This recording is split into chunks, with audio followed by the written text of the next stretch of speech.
আসসালামু আলাইকুম। সুপ্রিয় দর্শক, কেমন আছেন? আশা করছি অনেক অনেক অনেক ভালো আছেন। হয়তো অনেকেই অনেকভাবে মন্তব্য করছেন যে মানিক তার বকনা কটা বিক্রি করতে চায়, আবার ক্যান্সেল করলো কেন? প্রধান সমস্যা ছিল এই গাভী পালন করার অভিজ্ঞ রাখাল। আমার এখানে যে দুইটা রাখাল আছে ওরা আসলে অনভিজ্ঞ, যে কারণে আমি খুব টেনশনে ছিলাম। তো আমি সার্কুলার দিয়েছিলাম যে ভালো একজন রাখাল আমি চাই। তো আল্লাহ মিলিয়ে দিয়েছে, যে কারণে আমি আমার এই শখের বকনাগুলো বিক্রি স্থগিত ঘোষণা করি, অর্থাৎ বন্ধই করে দিয়েছি। তো এই যে এক ভাইকে পেয়েছি আমাদের পাশের উপজেলার সিরাজগঞ্জ সাজাদপুর উপজেলার চরনবীপুর। ভাইয়ের নামটা জন্য কি? আব্দুল হালিম। মোহাম্মদ আব্দুল হালিম। তো আপনার গাভী বকনা পালন করার অভিজ্ঞতা আছে তো ভাই? হ্যাঁ আছে। হ্যাঁ আছে। আমি কিন্তু এইটার জন্যই আপনাকে খুঁজে বের করছি। ইনশাআল্লাহ আল্লাহ তৌফিক তা দেন। আপনি কতদিন হয় কোথায় কোথায় কাজ করছেন যদি একটু ছোট্ট করে বলেন।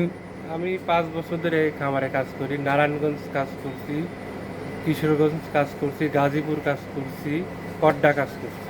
আচ্ছা আচ্ছা, এখন বিষয়টা হচ্ছে মানে বাইরে থেকে একজন রাখাল নিয়ে আসা, এখানে অনেক সময় হয় কি যে এক জায়গা থেকে আসছে, তার সাথে কোনো সমস্যা হয়েছে, এই ধরনের কোনো সমস্যা নাই তো? কেউ তো না, অভিযোগ দেবে না? না কেউ অভিযোগ দেবে না, এ ধরনের কোনো সমস্যা। আমি কলা ছিলা খাই ভাই।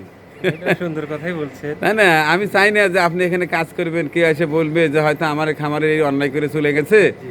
মানিক ভাই, আমি ওই লজ্জায় পারবো না তো। না লাইলজ্জায় পড়বেন না। আচ্ছা ঠিক আছে ঠিক আছে, তাহলে আপনার বাসাটা কোথায় যেন বললেন? চরনবীপুর গ্রাম। আমাদের সাজাদপুর উপজেলার সিরাজগঞ্জ জেলার চরনবীপুর গ্রাম। গ্রাম। যথেষ্ট অভিজ্ঞতা আছে, ওই এলাকায় প্রচুর গরু ছাগল আছে, ওই এলাকায় যথেষ্ট অভিজ্ঞ কর্মঠ রাখালও আছে আমি জানি। তো আল্লাহ মিলিয়ে দিয়েছে এবং ওনাকে দেখে আমার পছন্দ হয়েছে। মুখে সুন্দরী দাড়িও আছে এবং কথাগুলো বেশ ভদ্র। ওনার সঙ্গে কথা বলে আমার যেটা মনে হচ্ছে উনি পারবে, ওনাকে দিয়ে হবে। যাই হোক, দোয়া চাই আমার জন্য, দোয়া চাই ভাইয়ের জন্য। এখন সেই গরুগুলো একটু দেখি আপনাদের সাথে। এই যে একটা রেস্ট নিচ্ছে। আচ্ছা, আপনার নামটা জানি কি বললেন? মোহাম্মদ আব্দুল হালিম। আচ্ছা, হালিম ভাই। তো আপনার কাছে কি মনে হয় এই যে আমার বকনা চারটে কেমন? আপনার বকনা চারটা ভালো, খুবই জাতে ভালো। যাতে মান ভালো, ভালো, হ্যাঁ। মান ভালো। জি। এখান থেকে ভালো কিছু আশা করা যায়? ভালো কিছু আশা করা যায় আল্লাহর রহমতে। তাই?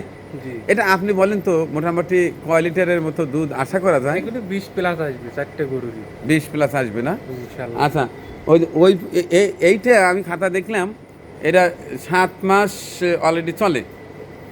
আর এইটা ওই যে ওই পাশেরটা, এই যে এইটা, এই যে এইটা প্রায় 6 মাসের মতো। আর এইটা 3 সাড়ে 3 মাস হবে, 3 মাসের মতো হবে। তো এই চারটে থেকে, টোটাল চারটে থেকে আপনি কত লিটার দুধ আশা করতেছেন? চারটে গরুর দুধ আশা করতেছি 100 লিটার। 100 লিটার? 100 লিটার তাই? ইনশাআল্লাহ। আচ্ছা, আপনার হাত দিয়ে যদি এই চারটে গরুতে 100 লিটার দুধ আল্লাহ দেয়, তাহলে আপনার জন্য বিশেষ বিশেষ গিফট থাকবে। আমি এই যে আজকের এই ছোট্ট লাইভ প্রোগ্রামের মাধ্যমে আপনাকে জানিয়ে দিচ্ছি। আমি আশা করছি এর থেকে ভালো রেজাল্ট আসবে এবং আমি অনেককে দেখিয়ে দেব। এই বিক্রির পোস্টে 2-4 জন এটা আপত্তিকর মন্তব্য দিয়েছেন, আমি নাকি নাটক করছি, আমি নাকি দাম দেখলাম কয় টাকা হলো। আসলে বড় প্যারা ছিল যেটা, সেটা আমি অলরেডি পেয়েছি। এখন এই ভাইটা যেন দোয়া করবেন, সে যেন মনোযোগ সহকারে কাজ করে। আর পাশাপাশি এই যে আমার গরুগুলো রেস্ট নিচ্ছে। আমি অপরিচ্ছন্ন পছন্দ করি না ভাইয়া। এই দেখেন, এই যে ফ্লোর পরিষ্কার। আমি এইটার জন্য বেশ প্যারায় ছিলাম। আমি অপরিষ্কার মোটেই পছন্দ করি না। দেখেন, গরু থাকবে রিল্যাক্সে, যেন ভালো থাকে, সুস্থ থাকে, তাইলেই আমি খুশি। আর এই হচ্ছে আমার যুবরাজ ষাঁড় গরু, এই যে পাশেই এটা রেখে দিয়েছি। গরুগুলো আপনার পছন্দ হয়েছে তো?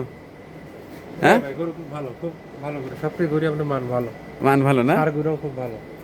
আচ্ছা আচ্ছা, ঠিক আছে। তো তো দর্শক, আমার সেই টেনশনটা অনেকটাই আজকের থেকে কমবে আমি বিশ্বাস করি। আমার এই ভাইয়ের জন্য দোয়া করবেন।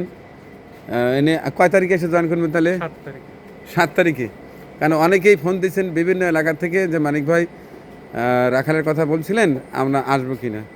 আমি ভেঙে ভেঙে অনেকের সঙ্গে কথা বলছি, তো এনার সঙ্গে কথা বলে আমার একটু ভালো লাগছে। আমি বলছি যে আপনি আসেন, প্র্যাকটিক্যালি আপনার সঙ্গে কথা বলি, তারপরে যতটুকু মানে আমার ধারণা আসবে তার থেকে আমি সিদ্ধান্ত নেব। যাই হোক, কী নাম বললেন আমার বলেন, ভুলে আব্দুল গেছি। হালিম। আব্দুল হালিম। আব্দুল হালিম ভাই, 94 শাহজাদপুর সিরাজগঞ্জ। এনে আমার চিত্তপুরে আগ্রহতে জয়েন করবে আগামী 8 তারিখে এসে, না? হ্যাঁ। আচ্ছা ঠিক আছে, তো সকলের কাছে দোয়া চাই, আমার এই ভাইটার জন্যও দোয়া চাই। আল্লাহ হাফেজ।